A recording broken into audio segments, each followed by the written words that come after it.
Hello guys, एक बार फिर से स्वागत है आप सभी का हमारे यूट्यूब चैनल्स पर। आज की इस क्लास में हम सीखेंगे टैली प्राइम्स। तो सबसे पहले आपको टैली सॉफ्टवेयर को इंस्टॉल करना होगा। बिल्कुल स्टार्टिंग से अगर आप कर रहे हो तो उसके लिए मैं एक ब्राउज़र्स को ओपन कर लेता हूँ। गूगल क्रोम्स को हम ओपन कर लेते हैं और हम उसको डाउनलोड करेंगे इंटरनेट से। तो यहाँ पे आपको टाइप करना है डाउनलोड टैली प्राइम। अब जो भी लेटेस्ट वर्जन है वो हम यहाँ से डाउनलोड करने वाले हैं। तो download tally prime sport files latest और जो प्रीवियस वर्जन्स हैं वो इसके अंदर हमें मिल जाएंगे। देखो यहाँ पे अपने को नज़र आ रहा है टैली प्राइम रिलीज हुआ है 7.0। तो ये जो उसकी डेट है इधर जो भी आपको लेना है, कोई भी जो सॉफ्टवेयर्स आपको चाहिए 6.1 है 7.0 वाला है तो वो आप इंस्टॉल कर लीजिए। तो मैं यहाँ से ले लेता हूँ और यहाँ से आप उसको डाउनलोड्स करेंगे। तो आपका जो सॉफ्टवेयर है, जो एप्लीकेशन है, वो फ़िलहाल के लिए हम स्क्रीन पे जो है उसको डाउनलोड कर रहे हैं। सेव हो जाएगा, यहाँ पे आपको नज़र आ रहा है। इसका जो साइज़ शो करा रहा है वो 67.6 MB का साइज़ दिखा रहा है इस वर्जन का। अगर आपके पास पहले से कोई सॉफ्टवेयर इंस्टॉल है टैली का तो आप उस पर भी काम कर सकते हो। थोड़ा बहुत उसमें चेंज आपको मिल सकता है, इससे ज़्यादा नहीं। तो एक बार इसको इंस्टॉल होने देते हैं, फिर हम सीखेंगे किस तरीके से आप उसमें एक कंपनी बनाते हो और फिर उसमें हम बिल बनाना सीखेंगे, परचेज के, सेल के। और हम सीखने वाले हैं बिल्कुल advance tally, basic to advance tally courses.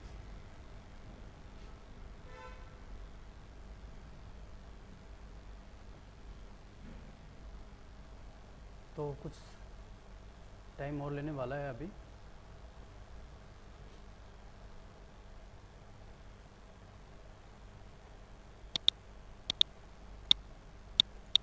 और एक चीज़ और मैं आपको बता दूं कि आपकी जो विंडोज़ है वो 64 बिट होनी चाहिए, उसका जो ऑपरेटिंग सिस्टम है। जो कि आप अपनी कोई भी विंडोज़ 7 है तो वो 64 बिट में इंस्टॉल हो। जैसे मैं प्रॉपर्टीज़ पे क्लिक करता हूँ, अगर विंडो 10 है तो ऑलरेडी वो 64 बिट होती है। 10 है, 11 है, आपकी 8 है। तो जो टैली प्राइम सॉफ्टवेयर है उसकी रिक्वायरमेंट है कि आपके सिस्टम में कम से कम 2 GB तो रैम होनी चाहिए और जो सिस्टम ऑपरेट होगा वो 64 बिट पे होना चाहिए। अदरवाइज़ आपका जो टैली का सॉफ्टवेयर है वो आपके विंडोज़ में काम नहीं करेगा, आपके कंप्यूटर में इंस्टॉल नहीं होगा। तो इस चीज़ का आपको ध्यान रखना है।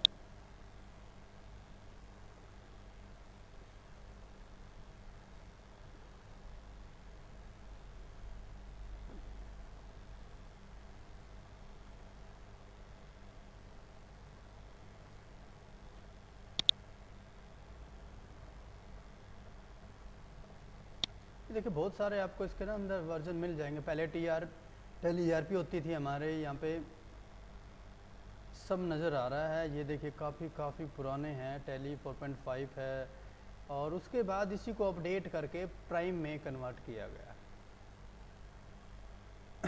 चलिए ये देखिए टैली प्राइम्स जो है आपको यहाँ पे नज़र आ रही है और हमने बिल्कुल आज का जो लेटेस्ट वर्जन है वो किया है। अभी इंस्टॉल हो गया है, यहाँ से मतलब डाउनलोड हो गया, इंस्टॉल करने वाले हैं। ओपन करेंगे फोल्डर्स को जहाँ पर भी था और वो अभी इंस्टॉल होना शुरू हो जाएगा, देखिएगा। तो आपको यस करना है।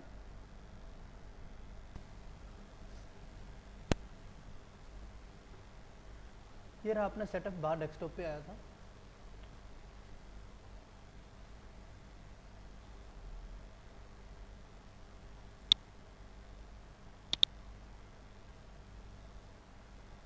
आप इसको कॉपी करके भी अंदर सेव कर सकते हो। तो यहाँ से आप इसको ओपन करके इंस्टॉल करोगे और वर्जन्स देन फाइल सेव, कहाँ पे सेव हो रही है आपकी जो फाइल, तो आप इसको ना इंस्टॉल करोगे। अगर आपको चेंज करना है कि मुझे लोकल डिस्क ड्राइव डी में ई में करना है तो कॉन्फ़िगर पे क्लिक करके आप उसको चेंज कर लीजिए। उसकी जगह हम सीधे सी के अंदर इंस्टॉल करने वाले हैं। बाय डिफ़ॉल्ट विंडोज़ जहाँ पे इंस्टॉल है सीधी वहाँ पे। अगर आपकी विंडोज़ में स्पेस कम है ना, तो आप कॉन्फ़िगर्स करके आप लोकल डिस्क जो भी आपके पास में, अगर आपने पार्टीशन डी बना रखा है, ई बना रखा है, आप वहाँ पे भी इसको इंस्टॉल कर सकते हो। अदर देन ऑटोमेटिकली हो जाएगी। अब देखिए यहाँ पे सीधा बस अपने को करना है स्टार्ट टैली प्राइम पे क्लिक। ये सिर्फ फर्स्ट टाइम के लिए यूजर था, क्योंकि पहली बार जब आप इंस्टॉल करते हो तब के लिए ऐसा होता है। अब देखिए बिल्कुल जैसे टैली प्राइम पहले वाले वर्जन थे उनसे बिल्कुल डिफरेंट निकल करके आ रही है। उसमें कुछ लोगो चलता था यहाँ पे जो टैली प्राइम का होता है आइकन्स। ओके, तो मैं यहाँ से इसको एक्सेस दे देता हूँ नेट के लिए। अब देखो यहाँ पे ऑप्शन अपने को मिल जाता है, भाई इंडिया है, अदर कहाँ पे डाटा अपना सेव है, कंट्री सेलेक्ट है, तो मैं एक्सेप्ट कर लेता हूँ सारा का सारा ऑप्शन इधर से। अब आपको कई ऑप्शन मिल रहे हैं यहाँ पे, select one of the followings options. इसमें लिखा हुआ है कि ट्राई इट फॉर फ्री। देखिए आप एक स्टूडेंट हो तो आपको लाइसेंस लेने के लिए पैसे देने की बिल्कुल भी कोई ज़रूरत नहीं है, मतलब लाइसेंस लेने की बिल्कुल ज़रूरत नहीं होती है। तो आप एजुकेशन मोड पे आप काम कर सकते हो, या आपके पास लाइसेंस है तो आप डाल सकते हो, एक्टिवेट कर सकते हो, एक्टिव कर सकते हो, नया लाइसेंस ले सकते हो। क्यों? अगर आप किसी कंपनी में काम कर रहे हो या आपको बिल बनाने हैं हर एक डेट के हिसाब से, तो आपको लाइसेंस ज़रूर लेना पड़ेगा, टैली का लाइसेंस परचेज करना पड़ेगा आपको। लेकिन अगर आप एजुकेशन मोड पे चलाओगे तो फ़र्क सिर्फ इतना सा रहेगा कि आप जो भी बिल बनाओगे और आप उसमें कोई भी डेट अगर आप डालोगे तो वो सारी डेट डाल करके हम बिल नहीं बना पाएंगे अगर हम एजुकेशन मोड को यूज़ करते हैं तो। अब देखिए आप स्टूडेंट हैं तो आप यहाँ पे कोई भी पैसा नहीं लगाना चाहते हैं, तो आप एजुकेशन मोड को सिलेक्ट करके आप काम कर सकते हो। फ़र्क रहेगा कि हम हर एक महीने की एजुकेशन मोड में, जो हमारा एजुकेशन मोड है, हर एक महीने की 1 तारीख और 2 तारीख डाल सकते हैं। और जिस महीने में 31 तारीख होती है, जैसे मई का महीना, तो आप 31 तारीख की भी डेट आप डाल करके एंट्री कर सकते हो। 1 तारीख, 2 तारीख और 31 तारीख। अप्रैल है तो 1 तारीख और 2 तारीख ही डलेगी, क्योंकि अप्रैल में 31 तो होती नहीं है। बस ये सिस्टम होता है, इसके अलावा और कुछ चेंजिंग नहीं होता है एजुकेशन मोड में। और कंपनियां हैं उनको बिल बनाना पड़ेगा, 1 को भी बनाएंगी, 2 को भी बनाएंगी, 3 को, 4 को, तो ये तो है नहीं 1 और 2 को ही बनेगा, तो उन्हें लाइसेंस लेना मैंडेटरी है, मतलब ज़रूरी है, क्योंकि टैली में वो ऑप्शन बंद रहेगा। मतलब जैसे ही आप डेट डालोगे 3, 4 तो वो नहीं उठाएगी। लेकिन हम सीख रहे हैं एजुकेशन मोड पे सीख रहे हैं, तो हम 1 तारीख 2 तारीख डाल के चलते रहेंगे और अपने बिल बनाते रहेंगे, ज़रूरी नहीं हमें 3 तारीख डालनी है, ठीक है। तो यह प्रैक्टिस करने के लिए एजुकेशन मोड बिल्कुल फ्री है, फ्री ऑफ कॉस्ट बिल्कुल, और बेस्ट है, और सारा सब कुछ सेम होता है, कुछ भी अलग से नहीं होता है, यही सॉफ्टवेयर होता है। लाइसेंस डालते ही डेट ओपन हो जाती हैं और आप उनको यूज़ कर सकते हो हर एक डेट में। तो सबसे पहले जो आपको यहाँ पे नज़र आ रहा है स्क्रीन पे, आपको यहाँ पे कुछ ऑप्शन मिल रहे हैं। क्रिएट ए कंपनी है, यहाँ पे सिलेक्ट ए कंपनी है, पाथ है कहाँ पे सेव है, देन सेलेक्ट फ्रॉम ड्राइव। ये तब आप करते हो जब आपने फाइल सेव कर रखी है, मतलब अपनी कंपनी बना रखी है, तो सिलेक्ट फ्रॉम ड्राइव करके उसको खोल सकते हो आप। अब फ्रेश करने के लिए आपको अपनी कंपनी क्रिएट करनी पड़ेगी, तो उसके लिए बोलते हैं create a company then enterprise. तो अभी हम सीखने वाले हैं टैली के अंदर कंपनी बनाना। देखिए बैक स्पेस जब आप डालते हो तो वो कंपनी डाटा पाथ पे यहाँ पे आ जाता है कि वो पूछ रहा है कि आप अपनी जो कंपनी बना रहे हो टैली में, जिसके लिए हम काम कर रहे हैं, जिस कंपनी के लिए हम काम करेंगे उसकी एक कंपनी बनाई जाती है। जैसे अगर आप कोई शॉप खोलते हो, कोई भी अपना बिजनेस करते हो, तो उसके लिए एक रिटर्न राइट करने के लिए एक रजिस्टर्स, एक बुक्स, ठीक है, वो आप लगाते हो जिसमें आप लेन देन का हिसाब लिखते हो। बिल्कुल वही है, डिजिटल सॉफ्टवेयर है टैली एक आपका। और उसमें जो हम नाम लिख रहे हैं यहाँ पे, हम उस कंपनी का नाम लिख रहे हैं, हम अपनी उस शॉप का नाम लिख रहे हैं जिसके लिए हम काम करेंगे। जैसे हम अपने रजिस्टर पे ऊपर अपनी शॉप का नाम, अपने किसी इंस्टीट्यूट का नाम, अपने बिजनेस का नाम लिख देते हैं और उसके अंदर जा कर के जो भी हिसाब किताब लेन देन होता है वो लिखते रहते हैं। तो वो कंपनी जिसके लिए हम काम करेंगे, जिसके अंदर जा कर के हम काम करेंगे।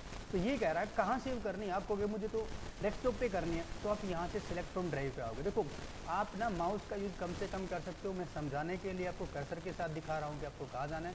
तो आप कीबोर्ड से डायरेक्शन की का यूज़ करें, अप डाउन लेफ्ट राइट जब भी आपको जाना है। तो select from drive then click enter पे क्लिक करके भी आप कर सकते हैं, नहीं है, पर थोड़ा सा प्रोफेशनल यूज़र्स तो आप उस चीज़ के लिए क्या करेंगे, डायरेक्शन की कीबोर्ड का यूज करेंगे। तो मान लिया मैं डेस्कटॉप पे आ रहा हूँ, देन एंटर प्रेस। देखो ये सीधी बार डेस्कटॉप पे आ जाएगी। अगर आपको फोल्डर बनाना है, आपके पास दो ऑप्शन है कि या तो आप स्क्रीन पे आके राइट साइड क्लिक करके या जहाँ भी है न्यू फोल्डर करो, लेकिन ज़रूरत नहीं है। आप क्या करोगे, आप वहीं से बैक कर सकते हो, इसके पीछे आए, बिल्कुल डेस्कटॉप के लास्ट में आए, एंड की दबा सकते हो अगर आप चाहो तो आप डेस्कटॉप के बिल्कुल लास्ट में आए और वहाँ पे राइट स्लैश देंगे, बैक स्लैश दे सकते हो आप इधर जा कर के, आप ऐसे यहाँ पे हम, और यहाँ पे एक फोल्डर का जो है नाम आप डाल सकते हो, लेफ्ट स्लैश होगा ये फोल्डर का नाम, क्योंकि यहाँ पे पीछे लेफ्ट स्लैश है फोल्डर का नाम।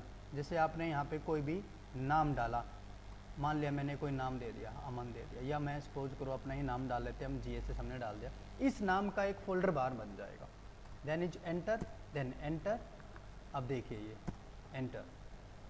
अब देखिए मैं अगर जाके वहाँ पे आपको दिखाऊं तो एक फोल्डर बन गया। अब मैं इस फोल्डर को हमने सेलेक्ट किया तो ये यहाँ पे क्लिक है, एंटर प्रेस, अब यहाँ कंपनी बनेगी, इस फोल्डर के अंदर कंपनी बनेगी अपनी। अब जब भी हम इसी कंपनी में काम करेंगे तो हम वहाँ से सिलेक्ट किया करेंगे। कंपनी का नाम मान के चलो मैंने यहाँ से डाला GSS एजुकेशन सोसाइटी, ठीक है। एंटर करेंगे, मेलिंग नेम सेम रहेगा, एड्रेस जहाँ पर भी ये कंपनी है वो एड्रेस आप यहाँ पे डालोगे। मान लिया आपने अपनी कंपनी को, अपनी फर्म को रजिस्टर्ड करा रखा है, तो शॉप है जो भी, उस पर जो भी सर्टिफिकेट पे जो भी आपका एड्रेस है आप प्रॉपर वही लिखोगे। अब हम सपोज करो लिख लेते हैं पांचू रोड गन्नौर, ठीक है। इधर मैं डालता हूँ नियर रेलवे स्टेशंस, ये मैंने डाला। एंटर करके नीचे आ जाओ, अगर जगह ज़्यादा नहीं है आगे तो आप बेसिक नीचे आ सकते हो, ज़रूरी नहीं आप आगे लिखते रहोगे और वो बहुत छोटा होता चला जाएगा फिर।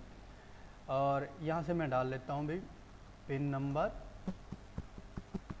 यहाँ से मैंने डाल दिया। उसके बाद हरियाणा, ठीक है, या फिर आप जो भी आपका एड्रेस है वो आप इधर लिख सकते हो, जैसे कि सोनीपत, ठीक है।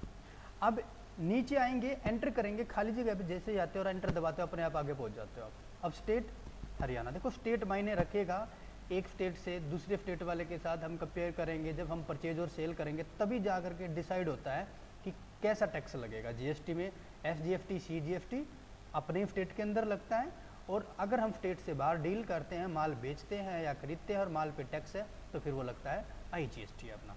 तो जो भी टैली सॉफ्टवेयर है जो आपने अपनी कंपनी बनाई है और जिस पार्टी से माल खरीदेंगे या बेचेंगे, जो पार्टी बनाएंगे उसका जब स्टेट भरेंगे तो कंपैरिजन होता है और रूल ऑफ कंडीशन के हिसाब से ही टैक्स लगता है, GST लगती है। ये नहीं कि GST लग गई मतलब सीधी बता दी 5, 12, 18, 28 GST है, 0% एग्जम्प्टेड है तो 5% सीधी लगा दी, नहीं। GST को लगाने का तरीका होता है जिनको बोलते हैं duty and tax, SGST CGST then IGST। तो आगे डिस्कस करते चलेंगे इस बात पे हम। तो मैनुअल अगर आप पढ़ लोगे तो आपके लिए बेस्ट हो जाएगा। एंट्री करना तो कुछ बेसिक सा मैं साथ साथ बताता चलूँगा, और कुछ आप गूगल करके भी आप समझ सकते हो। बस फ्रम के बारे में समझो, regular from and composition from, Google करके देख लीजिएगा। और उनकी जो कंडीशंस होती हैं और रूल ऑफ कंडीशन के हिसाब से टैक्स कैसे लगेगा, किस तरीके से लगेगा, ग्रुप क्या होते हैं, वो सारी चीज़ें। तो पहले एक बार कंपनी बना लेते हैं, फिर थोड़ा सा उसके बारे में भी समझेंगे और फिर हम एंट्री करना सीखेंगे। तो जो भी एड्रेस है वो हम प्रॉपर फिल कर लेते हैं। टेलीफोन नंबर आप यहाँ पे डाल सकते हो, जो भी आपका लैंडलाइन कनेक्शंस होता है, जो भी आपका मोबाइल नंबर है वो फिलअप करें, फैक्स नंबर, ईमेल आईडी, आपकी कंपनी की वेबसाइट आप फिल करें। Then is financial year. देखिए आपका फाइनेंशियल ईयर जैसे हमने सीखा है 1 अप्रैल से स्टार्ट होता है और अगले साल 31 मार्च को ख़त्म हो जाता है। तो फिलहाल के लिए 26 जो है कि अभी चल रहा है, 2026 चल रहा है, तो 1 अप्रैल से शुरू हुआ था अपना, और अगले साल जो है वो 31 मार्च 2027 को ख़त्म हो जाएगा। फिर उससे अगले दिन ही 1 अप्रैल को फिर से 2027 से नया फाइनेंशियल ईयर जो है वो चालू हो जाएगा, मतलब कि वित्तीय वर्ष जो हमारा चालू हो जाता है। और जो भी गवर्नमेंट डिसाइड करती है, जो टैक्स है, जो रूल हैं बिजनेस के, वो एक्टिवेट हो जाते हैं, लागू हो जाते हैं 1 अप्रैल से, फिर वो हम सबको फॉलो करने पड़ते हैं। तो ये अपना बिजनेस के लिए, व्यापार जगत के लिए जो है फाइनेंशियल ईयर एक वित्तीय वर्ष जो है वो कहा जाता है, और उससे पहले पहले अपना सारा टैक्स हमने जो है वो भर देना होता है। तो अभी यहाँ पे अपना 26 चल रहा है और इसमें भी आपको इतना ही रखना। अब आपको भी ये क्या है, बुक बिगिनिंग फ्रॉम्स का मतलब ये होता है, देखो स्टार्टिंग में जब आप एक जीएसटी नंबर लेते हो ना, तो उसके लिए आप अप्लाई करते हो जब आप एक लिमिट क्रॉस कर जाते हो आपकी इनकम की सालाना फाइनेंशियल ईयर में, कि आप 40 लाख से ज़्यादा का टर्नओवर हो गया है, अलग अलग स्टेट के हिसाब से जो भी रूल कंडीशन है, तो आपको जीएसटी के लिए अप्लाई करना पड़ेगा। अब मान लिया वो आपके ऊपर डिपेंड करता है कि आप सीधे रेगुलर फर्म लेते हो जो कि एक हाई लेवल की होती है, और एक कंपोजिशन फर्म लेते हो जो कि रेगुलर से डाउन होती है, जिसका रूल कहता है कि आपको 3 महीने में एक बार रिटर्न भरना, जो भी आपका बनता है, जैसे सेल का 1% है या जैसे भी आपका बिजनेस है उसके हिसाब से जो भी आपका बनता है, तो उसको बोलते हैं जीएसटी रिटर्न्स। तो वो कंपोजिशन फर्म कहलाती है जो कि क्वार्टरली जिसको रिटर्न भरना पड़ता है। जबकि जो रेगुलर फर्म होती है तो उसको हर महीने रिटर्न जो है सरकार को पे करना होता है, देना होता है, अगर बनता है जितना बनता है वो उसके हिसाब से उसको देना होता है। तो आप रेगुलर बनवाओ या कंपोजिशन के लिए आप अप्लाई कर सकते हो। जब आपको जीएसटी नंबर मिलता है, कहने का मतलब आपने अप्लाई कर दिया तो 2 महीने बाद 3 महीने बाद जब भी मिला, और स्टार्टिंग में फिर आप टैली सॉफ्टवेयर आप यूज करोगे, क्यों? क्योंकि जीएसटी नंबर मिलने के बाद ही आप जीएसटी के बिल बना सकते हो। तो आपको यहाँ पे वो पहली बार डेट भरनी है जो आपको जब जिस टाइम आपको सर्टिफिकेट मिला है, जिस डेट में आपका वेरीफाई हुआ है, आपका जीएसटी नंबर एक्टिवेट हुआ है, बस। अदरवाइज यही रहेगा, एक बार बन गया तो फिर आपको ऐसे ही रखना है, फिर तो फाइनेंशियल ईयर बदलते जाना है उसी में, और फिर अपना बढ़ते जाना है आगे। फाइनेंशियल ईयर आगे सीखेंगे हम, जब 1 साल पूरा हो जाता है तो हर बार कंपनी नहीं बनानी होती, कंपनी वही होती है, बस फाइनेंशियल ईयर चेंज करना और आगे आगे एंट्री करना है। इंडियन रुपीज़ रहेगा, एंटर करते रहेंगे, अभी एंटर करते रहेंगे। अब हमारी जो है यहाँ से कंपनी बन के रेडी। अब आपको देखो यहाँ पे आना है, कुछ फीचर्स हैं जो यहाँ से एक्टिवेट नहीं दिख रहे, तो आप यहाँ पे आइए, बैक करके येस कर दीजिए, नीचे उतार के एंटर कीजिए, देखो सारे फीचर ऑन हो गए। एक बार फिर से बैक करते हैं, येस करते, देखो सारे दिख गए। लेकिन फिलहाल आपको एंटर करते हुए आगे बढ़ना है, और यहाँ टैक्सेंस पे यहाँ जीएसटी के सामने आके रुकेगा, यहाँ पे ऑलरेडी येस है, एंटर करते इसके अंदर जाएगा और यहाँ पे खुल जाएगा। अब ये कह रहा है जो आपने कंपनी बनाई है उसका स्टेट हरियाणा, ठीक है, रेगुलर फर्म है या कंपोजिशन, जैसे मैंने अभी आपको बताया। तो आपको मैनुअल नॉलेज होना चाहिए कि भाई रेगुलर कौन सी होती है, कंपोजिशन फर्म कौन सी होती है। तो जैसे मैंने बताया, गूगल करके उन चीज़ों को थोड़ा सा नोट कर लीजिए आप। अभी जैसे बताया थोड़ी देर पहले रेगुलर कौन सी फर्म है, और उसके बाद हम आगे बढ़ते हैं। जो भी हमें जीएसटी नंबर मिला है तो 15 डिजिट्स का जीएसटी नंबर होता है आपका, जिसमें पहला जो होता है 2 डिजिट्स वो अपने स्टेट कोड होते हैं, जैसे मान के चलो 06 हो गया अपना।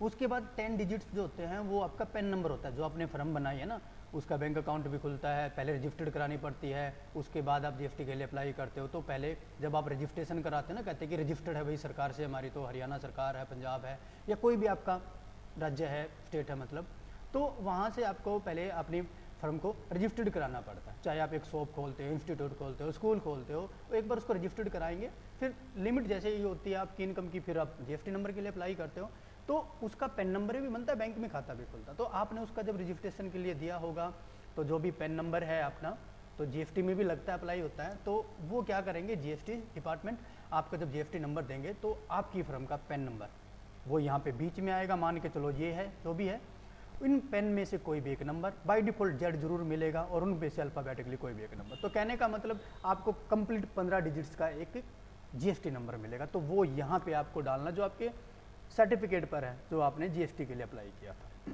ठीक है। अब मंथली लगते हैं रेगुलर फर्म के रिटर्न्स हैं, ये हमारे जीएसटीआर 1 रिटर्न्स है, 2 है, 3 भी है, और क्वार्टरली लगते हैं कंपोजिशन फर्म के, तो आपको मंथली भरना होगा बस। ओके, जीएसटी जो यूज़र नेम है, जो अपनी यूज कर रहे हैं हम कंपनी का, वो नाम आप यहाँ पे डाल सकते हो, पर फिलहाल के लिए हम एंटर करके आगे बढ़ेंगे। बस इतना सा काम होता है कि आप टैली में कंपनी क्रिएट कर देते हैं। देखो मैं एंटर करते हुए आगे बढ़ूंगा, तो ये लास्ट में जाके सेव होगा। एक सेव करने के लिए नीचे आप देखो, यहाँ पे आपको मिला हुआ है एक्सेप्ट करने के लिए ए, जिसके नीचे 2 बार स्लैश है ना, देखो नीचे 2 स्लैश है, तो ये होती है control plus A is save.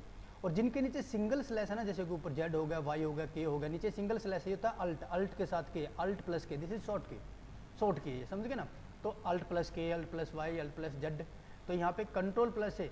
आगे जब भी हम कुछ सीखेंगे ना, कोई बिल बनाएंगे, हमने बिल बना दिया, लास्ट में जा करके फॉर्मेलिटी जो एंटर करके जाएंगे, तो सीधा सेव करने के लिए कंट्रोल प्लस है। कोई भी लेजर, वाउचर जिसके अंदर हम काम कर रहे हैं, कुछ भी हम बनाने वाले हैं, वहाँ से आइटम्स क्रिएट करने वाले हैं, तो अगर डायरेक्ट सीधे सेव करना है तो कंट्रोल दबा करके एक ही हम प्रेस कर लेंगे, नहीं तो आप एंटर करके जाओगे, फिर एक्सेप्ट होगा, देन एंटर, देन सेव। तो हमारी टैली के अंदर कंपनी बन के तैयार हो चुकी है। आप इधर देखोगे ये जो आपको इंटरफेस नज़र आ रहा है इसको बोलते हैं गेटवे ऑफ टैली। देखो आगे हम सीखते जाएंगे तो ये देखेंगे भी गेटवे ऑफ टैली पे। तो बाहर आ गए हम, यहाँ पे अपना करंट फाइनेंशियल ईयर जो होता है यही तो होता है वो फाइनेंशियल ईयर चेंज। जब अगला फाइनेंशियल ईयर आ जाएगा मतलब वित्तीय वर्ष आ जाएगा ना तो यहाँ पे बदलना आपको। टैली की कंपनी बार बार नहीं बनानी होती है तो आप यहाँ पे चेंज कर दोगे ना 1/4/2027 फिर 31 मार्च 2028 आप आगे आएगा जब। अब फिलहाल के लिए तो यही रहने वाला है। एस्केप करके मैं वापस जाता हूँ। देखो टैली में कभी भी पीछे वापस जाने के लिए एस्केप की का यूज किया जाता है जो आपके कीबोर्ड में लेफ्ट साइड में बिल्कुल फर्स्ट में टॉप में पहले नंबर पे है एस्केप की, जो आपको पता है पहले से। अब ये कुछ नहीं हटा, बस सिर्फ आपको एस्केप करना है, वो वैसे ही रहने वाला है। तो अभी आप यहाँ पे आ गए हो और इधर जा करके देखोगे आपकी कंपनी का नाम नो वाउचर एंटर्ड, मतलब अभी तक किसी भी वाउचर में एंट्री नहीं हुई है हमारी। वाउचर क्या होते हैं? Cell voucher, purchase voucher, payments है, रिसिप्ट है, कॉन्ट्रा है, ऐसे इन सबको ना वाउचर बोला जाता है। ठीक है, ऐसी प्रति पेपर जिस पे कुछ लिखा जाता है, जैसे होता है ना कि सेल बुक निकालो भाई, परचेज की बुक निकालो, तो ऐसी कॉपी, ऐसा वाउचर जिसके अंदर एंट्री करेंगे। सेल के लिए सेल को खोलेंगे, परचेज के लिए परचेज को खोलेंगे हम। अब डायरेक्शन की का यूज करेंगे भाई, ऊपर से नीचे ऐसे। ये बैलेंस शीट रही, देखिए यहाँ पे नीचे आकर के एंटर दबाएंगे, बैलेंस शीट खुल गई। ये लाइबिलिटी वाला कॉलम जो जो हमें चुकाने होंगे, पैसे देने होंगे। ये एसेट वाला कॉलम जो जो अपने पास संपत्ति है जिससे लेने होंगे, मतलब माल इधर सेव होता रहेगा, उसका अमाउंट इधर सेव होता रहेगा, जितने का खरीदा वो इधर होगा। उधार में खरीदा, पैसे देने हैं, लोन ले रखे हैं हमने, जो चुकाना है ना सब कुछ इधर लाइबिलिटी में। और जो अपने को मिलना है या मिला हुआ है, चाहे वो कैश है या बैंक में है या जितने का माल खरीदा है भाई, वो सारा एसेट में। और नीचे दोनों बैलेंस बराबर रहेंगे, ऑटोमेटिकली रहेंगे। टैली में अब एंट्री करते करते हम सीखेंगे। वापस जाते हैं, एस्केप की पे भी क्लिक कर लेते हैं। ठीक है, अब ऊपर जाते हैं। देखो ये रहा वाउचर, एंटर प्रेस करेंगे, देखो ये रहे यहाँ पे ऊपर जो खुला हुआ वो राइट साइड में देखिए, यहाँ पे आपको नजर आएंगे। शॉर्टकट है यहाँ पे F4 कॉन्ट्रा का है, पेमेंट का F5 ऑलरेडी खुला हुआ है इसलिए हाईलाइट अलग से, रिसिप्ट F6 है, परचेज F9 है। तो आप यहाँ पे क्लिक भी कर सकते हो और शॉर्ट की दबा सकते हो। मान लिया F9 दबाया मैंने, ये देखिएगा ये आ गया अपना परचेज वाउचर। तो यहाँ पे हम बनाना सीखेंगे कि कैसे परचेज की जाती है। एस्केप करके मैं बाहर आ जाता हूँ एक बार के लिए। अब देखो टैली को बंद करना तो आप सीधे ऊपर से भी कर सकते हो, बट एस्केप की फिर दबाओ, क्वाइट करना है, यस एंटर, देखो बंद हो गई अपनी। अब खोलना है तो आपको कहाँ खुलेगा? देखो डेस्कटॉप पे आइकन अपना आया हुआ भाई, टैली प्राइम, या अंदर कहीं भी आपकी विंडो 10 है, 11 है, जहाँ भी आपको मिले, then click is enter press, तो वो खुल जाएगी। अब देखो हमने जो फोल्डर बनाया था डेस्कटॉप पे, ये रहा वो, और एंटर करके देखेंगे ना यहाँ पे बनी है, ये रही, यहाँ पे ये सीरियल नंबर मिला है। और एंटर करेंगे यहाँ पे कंपनी, यहाँ पे नाम नहीं दिखाता, कोई बिल नहीं दिखाता, सीरियल नंबर से शो हो जाती है। अब अंदर खोल लेंगे। अब मैं इसको क्लोज कर देता हूँ, ये टैली अपनी खुल गई है। इधर जा करके एजुकेशन मोड पे हम क्लिक करेंगे क्योंकि हमें एजुकेशन मोड पे काम करना है। अब डायरेक्शन की ले लो या सिलेक्ट फ्रॉम ड्राइव पे आओ, देखो नीचे आ गए भाई, एंटर कीजिएगा। कहाँ पे थे हम? स्क्रीन, डेस्कटॉप पे अपना आ जाते हैं, एंटर कर लेते हैं, फोल्डर खोल लेंगे, ये रही अपनी कंपनी, देन एंटर प्रेस, यहाँ पे नाम दिखाएगा अपने को, एंटर दबा दो, खुल गई अपनी कंपनी। एक चीज़ का और देखिए ध्यान रखिए, ये सबसे ज़रूरी है। जब हम टैली में देखो प्रैक्टिस करते हैं, कोई स्टूडेंट्स ऐसा है भाई वो नेट से बिल ले लिया या कहीं और से ले लिए, पीछे वाली फाइनेंशियल ईयर्स के बिल हो सकते हैं वो। अब हर साल तो आप फाइल नहीं बनाओगे, एक बार आप मान लिया आपने फाइल बना ली, नोट्स बना लिए, अब हर बार हर साल प्रिंट करोगे, 2026 है, अगले साल 27 के प्रिंट करोगे, सेल की अलग डेट डालोगे, परचेज के अलग टाइम लगेगा। तो अगर आप प्रैक्टिस कर रहे हो ना, जो भी आपके पास बिल हैं प्रैक्टिस के लिए, मान लिया 2019 के हैं, 20 के हैं, मान के चलो 23 के हैं, 26 के हैं, तो आप ना टैली जब आप बनाते हो उसका फाइनेंशियल ईयर वही रख लो जो भी है, और यहाँ पर भी वही करो जो कंपनी बनाई है ना, यहाँ पर भी वही होना चाहिए, वरना टैली एंट्री नहीं करेगा, सॉफ्टवेयर एंट्री नहीं करेगा। अब मान लिया आपने कंपनी बना रखी है, यहाँ पे अंदर जाइए, अल्टर पे जाओ, टैली कंपनी जो बनाई इसको ठीक करने के लिए अल्टर का यूज़ किया जाता है, डिलीट करने के लिए भी कंपनी को। फाइनेंशियल ईयर 26 है, अब मान लिया यहाँ पे जाके 20 होता, तो आपको क्या करना था? एस्केप करके बाहर आओ, यहाँ पर भी जा करके आपको 20 करना था, 1/4/2020, 31 मार्च 2021। तब आप जब एंट्री करने के लिए अंदर जाओगे ना वाउचर में, मान लिया परचेज कर रहे हो और आप डेट डालोगे 1 अप्रैल 2000 कुछ डाल दिया आपने, तो वो उठाएगी नहीं अगर हमारी कंपनी का और सॉफ्टवेयर का अलग अलग है, तो याद रखिएगा ये, ठीक है।